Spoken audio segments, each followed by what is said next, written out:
नमस्कार।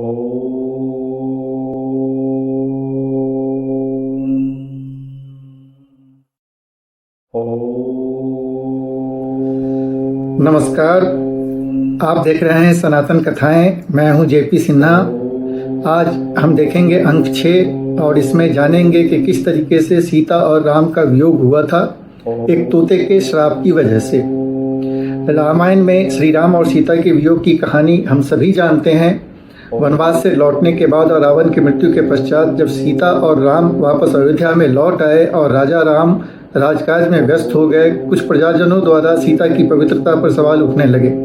सीता के चरित्र पर लांछन लगाया गया और सीता को राम से अलग रहना पड़ा।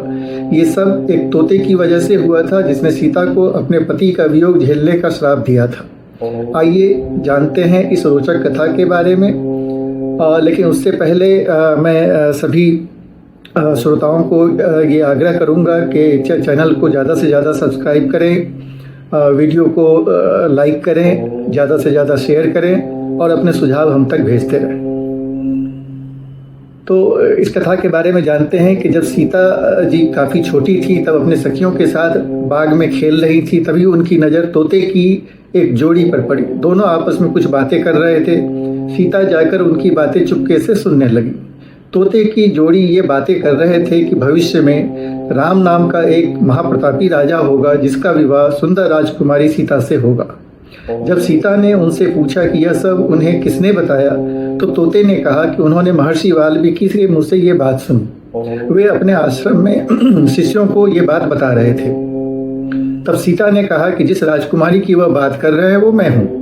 ये सुनकर तोते घबरा गए। उन्होंने कहा कि हम उड़कर कहीं दूर जा रहे हैं और कभी यहाँ नहीं आएंगे। सीता ने उन्हें रोक दिया और कहा कि वह उन्हें अपने साथ रखेंगी। इस पर तोतों ने कहा कि वे आज़ाद पंछी हैं और किसी पिंजरे में बंद होकर नहीं रह पाएंगे।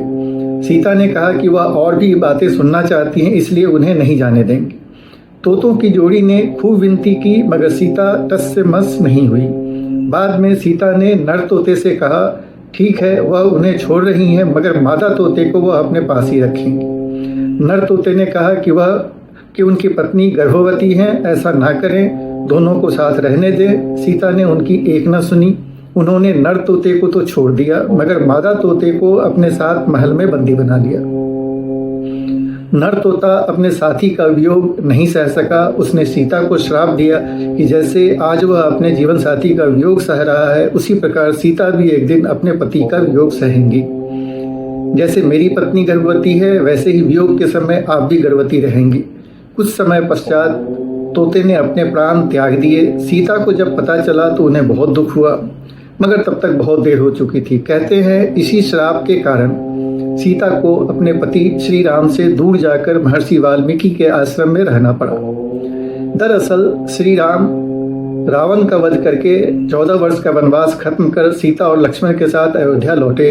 उसके कुछ बाद सीता की पवित्रता पर सवाल उठाने लग गए। खासकर मुखर रूप से एक धोबी ने भरी सभा में सीता की निंदा की। इसके बाद श्री राम और सीता ने प्रजा को ध्यान में रखते हुए राज्य की शांति के लिए और आदर्श स्थापित करने के लिए सीता को महल से बाहर निकलकर जंगल में रहने का निर्णय लिया। उस समय सीता गर्भवती थी। उन्होंने वाल्मीकि के आश्रम में ही अपने पुत्रों लव और कुश को जन्म दिया। कहते हैं कि जिस धोबी के कहने पर श्री राम को अपनी पत्नी को छोड़ना पड़ा, वो पिछले जन्म में वही तोता था जिसने सीता को श्राप दिया था। ये थी आज की लघु कथा। उम्मीद है आप लोगों को पसंद आई होगी। धन्यवाद। Oh